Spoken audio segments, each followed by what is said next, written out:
Okay. Yes. Answer me.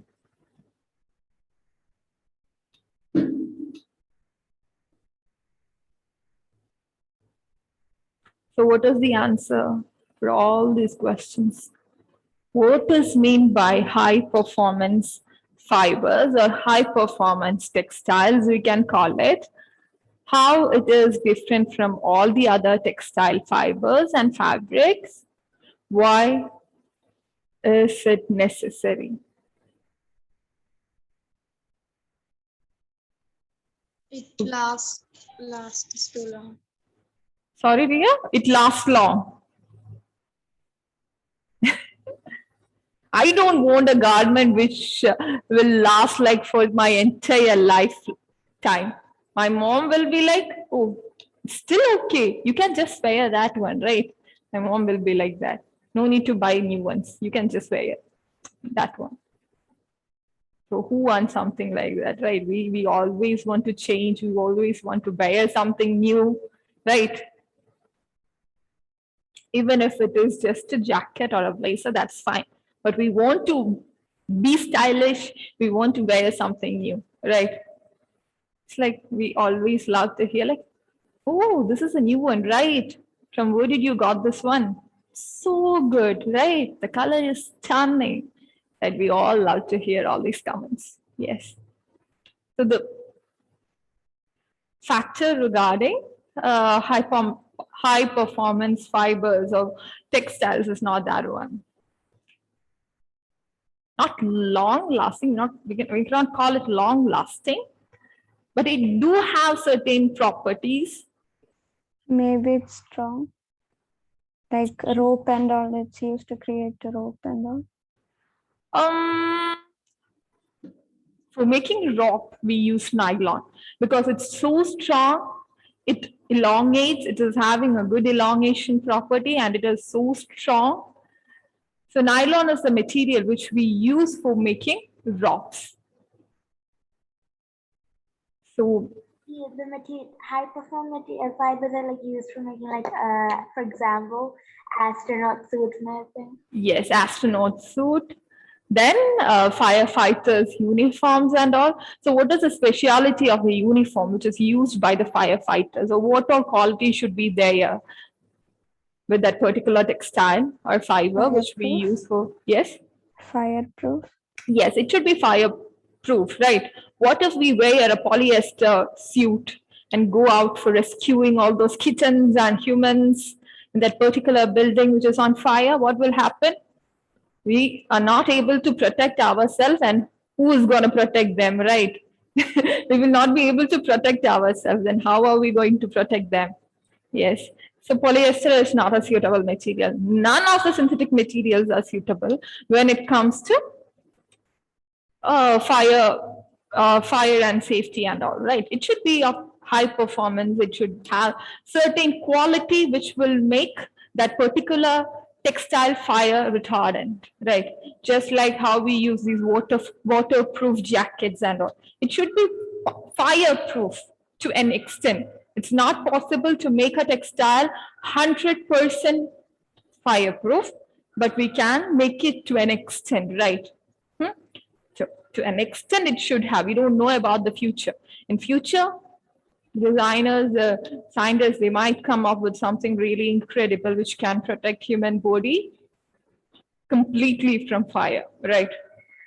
So we don't know what is going to happen in the future, but for right now, in the present time, we don't have something which is 100% fireproof. But yes, high performance textiles do have these properties to an extent, right? Yes.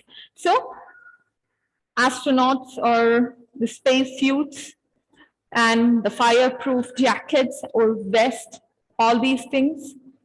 So these are high performance fibers or textiles. So that is a speciality. It should have those properties. Yes. Now, so cotton. Who's going to tell me about cotton? It's having high absorbance property. Sorry, dear? It's having high absorbance property. Yes, it absorbs moisture. It also absorbs perspiration. It is, yes, hygroscopic in nature. Yes. What about the strength? It's strong enough, right? Cotton is strong. Cotton is strong enough.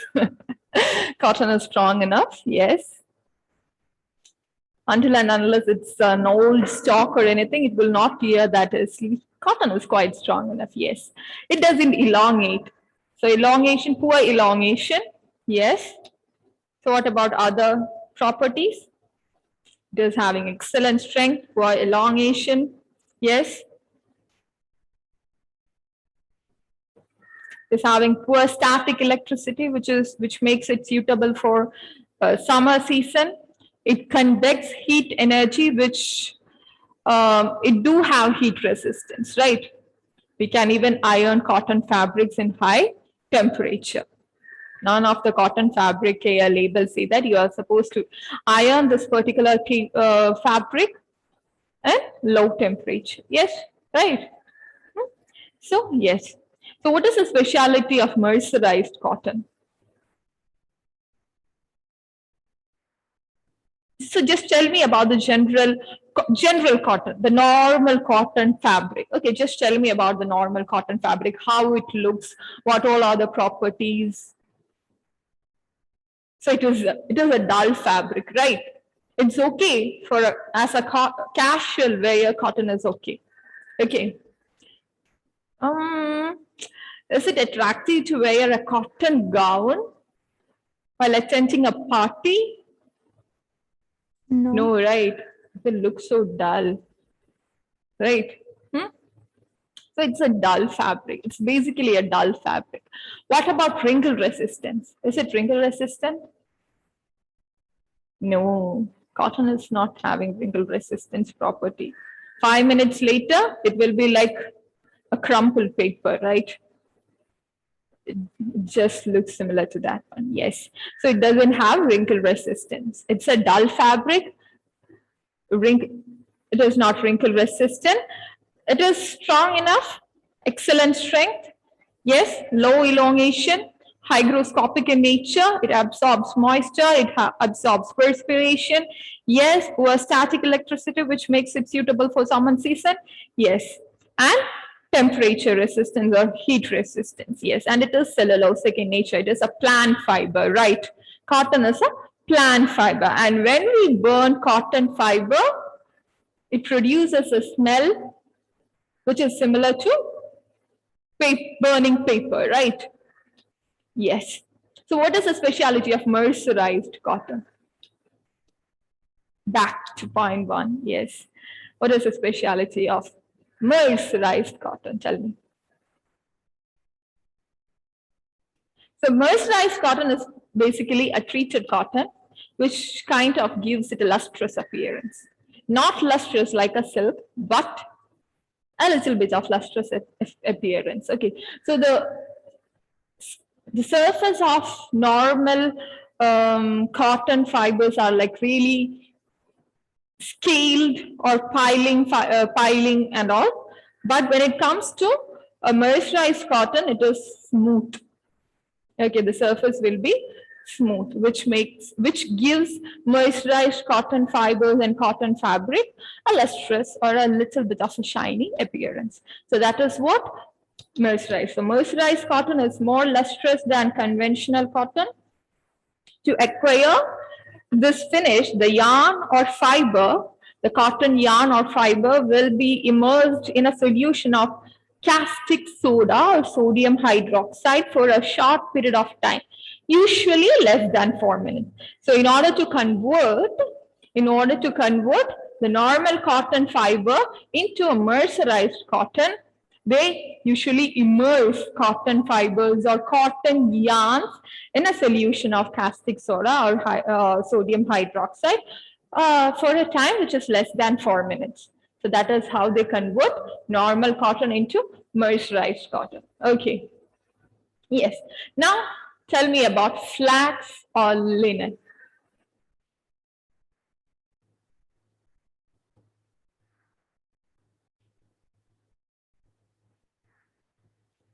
flax or linen. So just think about, if you have seen a linen fabric, just think about how it looks and how the fabric is, how it is similar to cotton and how it is different from cotton. And just tell me all the factors that comes into your mind.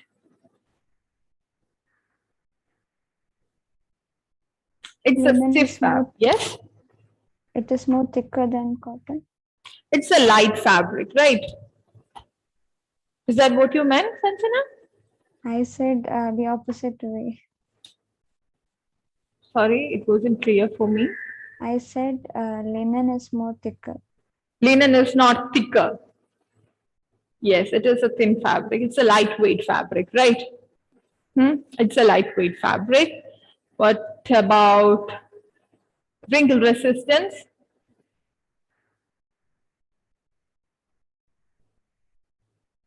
What about wrinkle resistance? Is it wrinkle resistant? No, right? It wrinkles easily. Yes. So what about other properties? It's cellulosic in nature. It's hygroscopic in nature. It absorbs moisture. Yes. It is resistant to alkalis. It is heat resistant, so that we can iron it in higher temperature. Yes. And what all are the other properties related to linen or flax?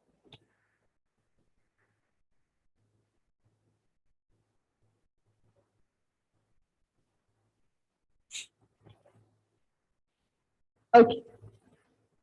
So flax or linen is again a cellulosic fiber, right? And just like cotton, linen fibers are also resistant to alkalis. We can just wash all the linen fabrics or all the cotton fabrics easily using detergents, right? So it is resistant to alkalis. We can iron them using high temperature, which makes it heat resistant.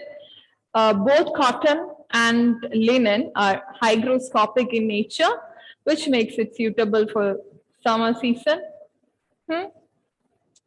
Linen is also a lightweight fabric. It is lighter than cotton. Yes. Then, yes. Now, tell me about jute.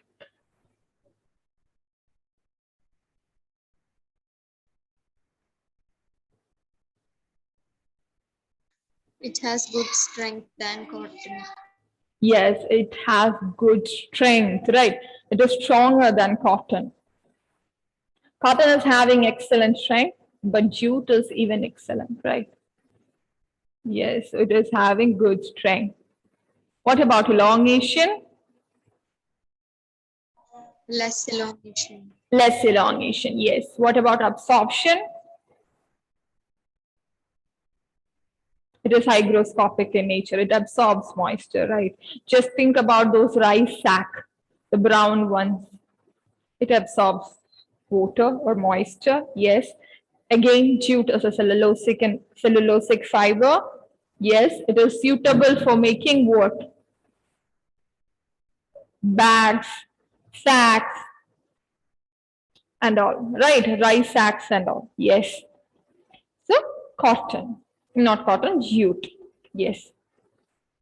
So, it is a rough fiber, rougher than cotton, which makes it not suitable for making garments, right? Jute mixed fabrics are available, but not pure jute ones. Okay. What about wool?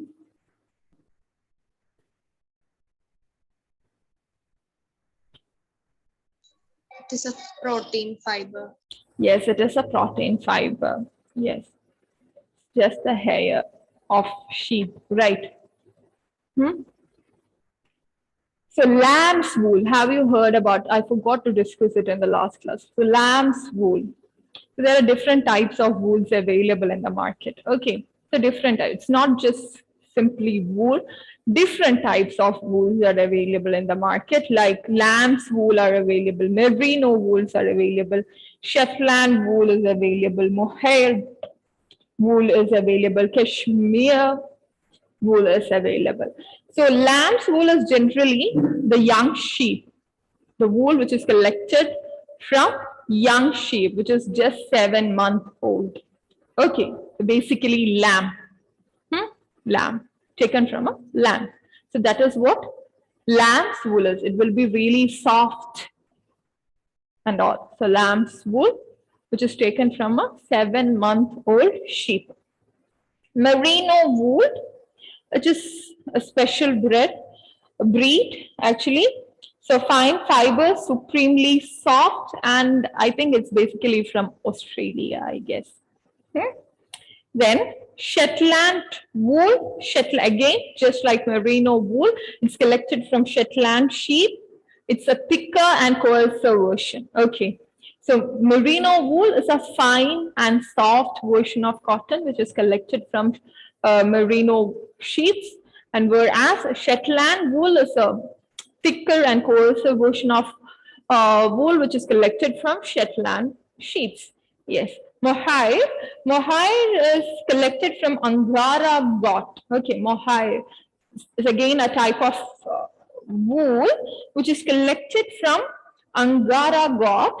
And again, the wool collected from Angara goat will be smooth and fussy. So the speciality of mohair wool is that it will be smooth and fuzzy. What about Kashmir wool? So undercoat of Kashmir goats. So it's an undercoat of Kashmir goats. So again, collected from Kashmir goats. Yes. So that are the different types of wool that is there available in the market. The common or the normally used wool categories. Yes. So why wool is a material or fiber which is suitable for a cooler or winter season or winter regions? Why wool is a suitable material for such regions, not cotton or linen? So wool is basically like our curly hairs. If you are having curly hair, you will know, right? It will just molder up. It will be so frizzy, right? So wool is basically like our curly hairs, much curlier than that, which makes it coarser, which makes it suitable for winter season. It resists temperature from moving, temperature from inside going outside. Okay, it just protects the body temperature. It keeps the person warm. So that is why wool is a fiber or fabric which is pretty much suitable for winter season or colder temperature. Yes. What all are the properties of wool? It elongates, it has more elongation. Yes, it has elongation. So generally, woolen fabrics are knitted or woven. Okay. Okay, so the strength is lower than wool fibers or wool textiles. Wool fibers are having lower strength than cotton. It elongates more than cotton. It is resistant to acids than alkalis. It is not okay to wash your woolen clothes using detergents. Okay, so it is resistant to acid but not alkali. So it is better to dry clean your woolen clothes, just like our silk clothes. Yes, it dissolves in alkali. It dissolves in alkali, and it is also having photochemical degradation property. You know what is photochemical degradation, right? Yes. Yes. So what about silk? Now, tell me about silk.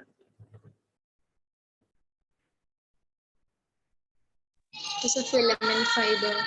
Yes, it's a filament fiber. All the other fibers that we discussed so far, all of them are staple fibers. So when it comes to fibers, fibers are of different types based on their length.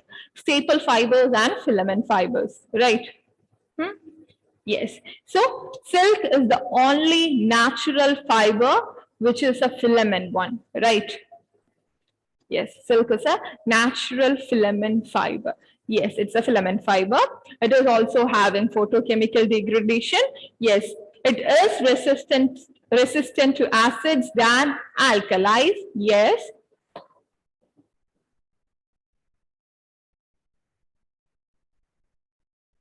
Yes. What all are the other properties? They are stronger than wool. Yes. There are two different types of silks, right? What are they? The normal silk, which is also known as the mulberry silk. And the next type is wild silk, right? Example, tussar silk, right? So the wild silks and mulberry silk. So these are the two different types of silks that are available in the market. Yes, it is having photochemical degradation.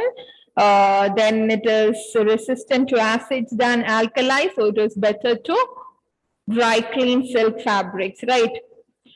Yes. So what is the process of removing serifin called? Degumming. Yes. So what is serifin actually? It's a protein to hold the silk filaments. There's two silk filaments together, right? Yes. So that is what sericin is, and the process of removing this gum or sericin is called degumming. Yes. Yes. Now let's discuss about man-made. Let's just discuss about man-made fibers. So which all are the examples for man-made fibers? Yes, viscose rayon, polyester,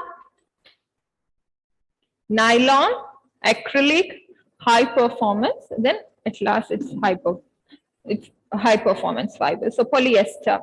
Let's just discuss about polyester.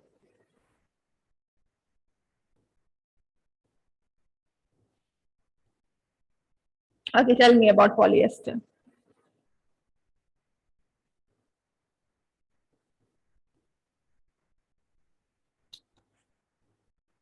It is made from the alcohol. Yes, it's made from the alcohol. What is the speciality of polyester? It has wrinkle resistance. Wrinkle resistance, yes. What about heat resistance? No, right? You're supposed to iron polyester fabrics at low temperature. So polyester fabric is available in different names, under different names. So polyester is actually a common name which is given to all those fabrics with a similar composition. Okay, different polyester fabrics under different names are available. Polyester is a general term for all the fabrics which is having a similar chemical composition. Okay. So the chiffon, polyester chiffon is available. So silk type polyester is also available. Like that, different polyester fabrics are available out there. Okay. So under different names. Yes. So what all are the properties of polyester? Is it wrinkle resistant? Yes. What about absorption of moisture or water? It has less hygroscopic. Yes, it's hydrophobic. It's scared, we can call it. So it is hydrophobic. It doesn't absorb moisture much, right? Yes. So it is wrinkle resistant. It doesn't have heat resistance. Yes. We can blend polyester fibers with viscose rayon or cotton to combine the properties of both fibers, right? Yes. Yes. And here it says flame resistant polyester fibers have also been developed because it is really dangerous to wear polyester fabrics in high temperature, right?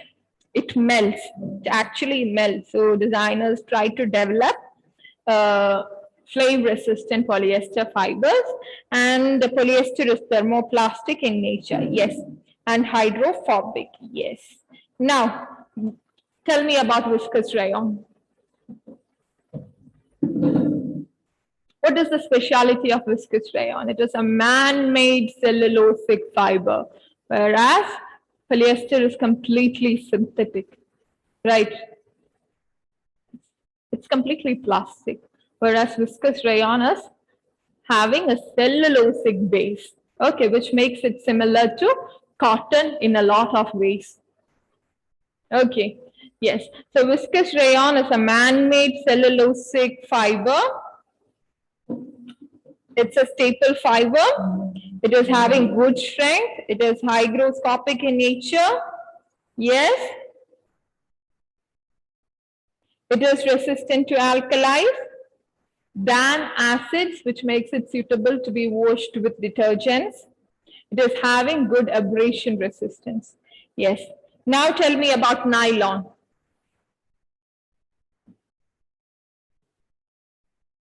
Does Nylon. it good elasticity and strength?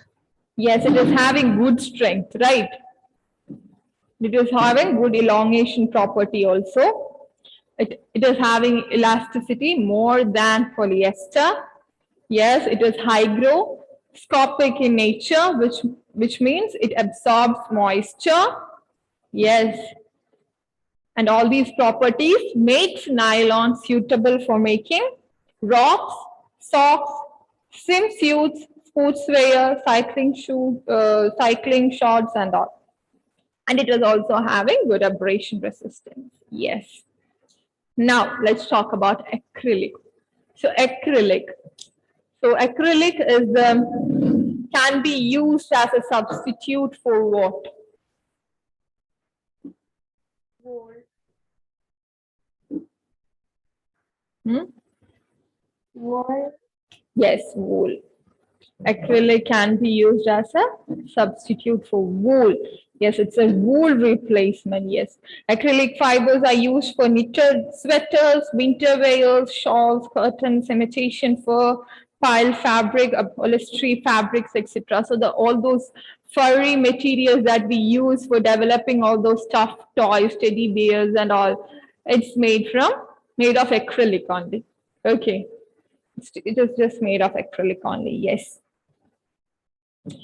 Acrylic fibers have good strength. It is of soft handle. It is hydrophobic in nature. That's how it is different from wool, right? It is wool is hygroscopic in nature, whereas acrylic is hydrophobic in nature. It doesn't absorb water or moisture. Static elasticity, then it ignites immediately. And just like wool, acrylic is resistant to acid than alkali. And what about photochemical degradation? Does it have photochemical degradation? No, it is resistant to sunlight. It doesn't fade. Okay, and you already know what is high performance fibers, right? High performance textiles, yes. We discussed about yarns, we discussed about weaving, where we discussed about different types of weaving, right? Shedding, picking, beating, plain weaves, twill weave, satin and sateen weave, and all. Now let's talk about, oh, it's already time up. Oh my God. Okay. So what does mean by dyeing? We do have 3 minutes, yes.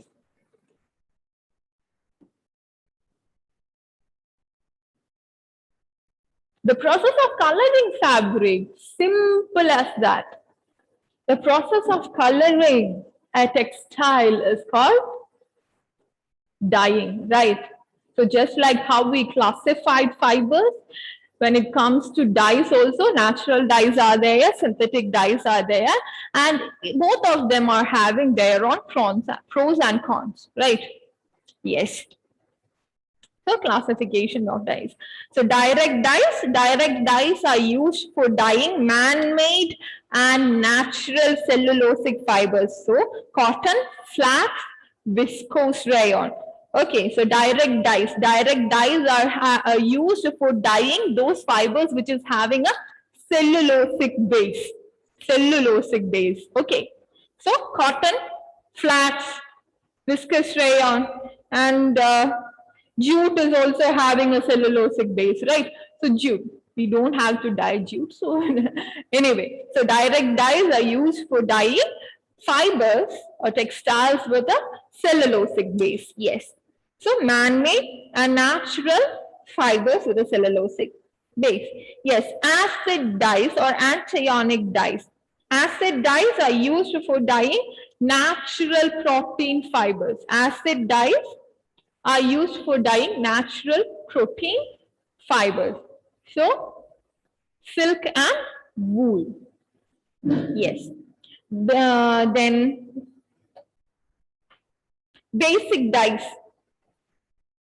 It is also saying nylon fibers. Nylon fibers can also be dyed using acid dyes.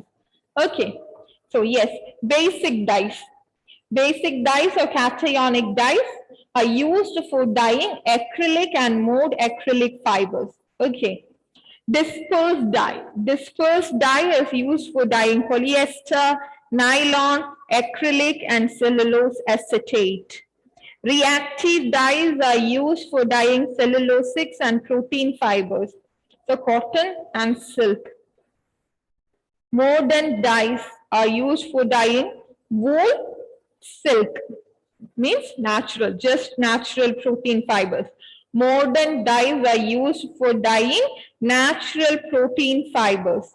And metal complex dyes are also used for dyeing natural protein fibers, which are wool and silk. Sulfur dyes are used for dyeing natural and man-made cellulosic dyes. So direct dyes and sulfur dyes. Direct dyes and sulfur dyes are used for dyeing natural and man-made cellulosic fibers. Okay. So VAT dye, again cellulosic fiber, that is cotton, linen, jute, etc. Okay. Yes. So let's just stop the session here. It's already time for us to wind up the class. Okay, so just read all the other parts. It's just printing, right? It's just printing you. Ma'am, Yes. class is still 1:20. I mean, there I don't know time. Here 1:20. We have 10 more minutes. We have 10 more minutes. Okay, cool. Cool. Okay. So, dyes. Now we know these are all these things that we discussed right now are all synthetic dyes. Okay. Now, general theory of dyeing. So, what is the general theory of dyeing? So, we will be dyeing a piece of fabric in a dye bath, right? So, we will be having a solution where we mix the dye powder or the liquid dye in an aqueous solution, right?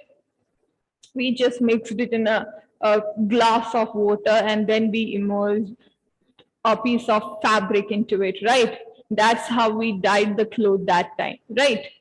So just like that. So there will be a dye bath. We will first prepare a dye bath and then we will immerse the fabric into it and then we will add those color fasteners into it so that it will resist the color losing. Okay, so it will protect the color, it will bind the dye together with the fabric. So that we will, for that we will add color fasteners at the very end of the dyeing process. Okay, so dye bath. Dye bath. You know what is a dye bath. The aqueous solution of dye is known as dye bath. Yes. So to improve the effectiveness of dyeing, we will add dye fasteners at the very end. It can be an electrolyte, salt, soda ash, anything. Salt, the normal cooking salt can be added at the very end into the dye bath to resist color losing. Dye auxiliaries. Example, leveling agents, and heat is also required. We will be boiling the water continuously in order to make the dye penetrate or diffuse into the fabric particles or fiber particles. Okay. So yes. Now, let's talk about printing. Yes, printing. So what is printing? What is the speciality of printing? How is it different from dyeing? What is the difference between dyeing and printing? The application of coloration to a particular part of the fabric. Particular area. So dyeing and printing is basically the application of dye or color into a piece of fabric. But when it comes to Printing, it is localized dyeing, right? We can call it localized dyeing. We just apply the dye into certain regions, right? So it is, we can just call it localized dyeing of fabric. So that is what printing is. Yes. Now let's discuss about general theory of printing. So what all are the different materials which are required, or the different steps of printing? Not different types of printing. First, we need dye, right? Or pigment, that is color. First, we need color. Then we need water, not much, but we need water to make it a consistent paste. If it is too thick, we can just add a little bit of water and we can just loosen it up, right? Then we need thickener. Why we need thickener? Because the paste or the dye we use for dye printing shouldn't be that loose and that thick. It should have a perfect consistency. So for that we need water. We also need thickener. Okay, we need thickener, we need water, we need dye. And if the fabric that we are going to use for printing purpose, if it is a natural fabric, then we need to steam that particular fabric. Okay, then we need to steam it after the printing process. After the printing process, we are supposed to steam the fabric in order to make the dye penetrate into the fabric. Okay, so if it is natural fabric, we can just steam it. Or if it is having a cellulosic base like rayon, we can just steam it. So what about the synthetic ones like polyester and all, which is hydrophobic in nature? Steaming is not going to work there, right? Because it doesn't absorb moisture. So we need to do dry heating. When it comes to synthetic fabrics which are hydrophobic in nature, we are supposed to do dry heating after printing. Then at the end, you're supposed to wash off all the excess dye and all the things that is there on the fabric. Okay, so the last process, the last step is to wash. Even after dyeing also, we are supposed to wash. Once the fabric is dyed, once the dyeing is done, and once the fabric is dried, we are supposed to wash it. Okay, we are supposed to wash it. Yes.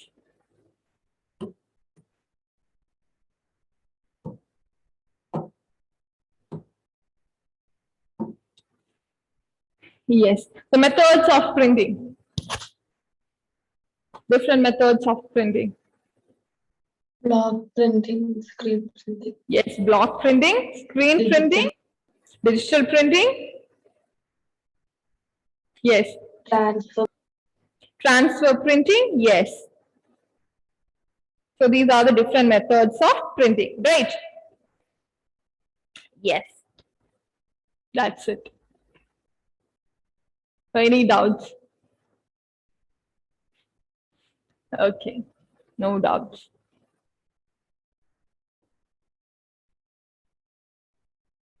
On Thursday, we will be having a class test, okay? Both chapters, the first and two. It will be out of 60 marks. Okay, you're supposed to answer it in 50 minutes. Or maybe 40 marks. I will just make it 40 marks. Okay. First 10 minutes for you guys to join. Then after that, the exam starts. Okay. First and second chapter. Yes, Sanjana? No, I said okay. Okay. Okay, it's just to, nothing to worry about. It's just to prepare you guys for the term 1 examination. Okay. So all the questions will be of MCQ models. So it is just to make you familiarize with all those patterns. Okay. Just for that. So prepare well. Okay, then let's just wind up today's session. Bye, guys.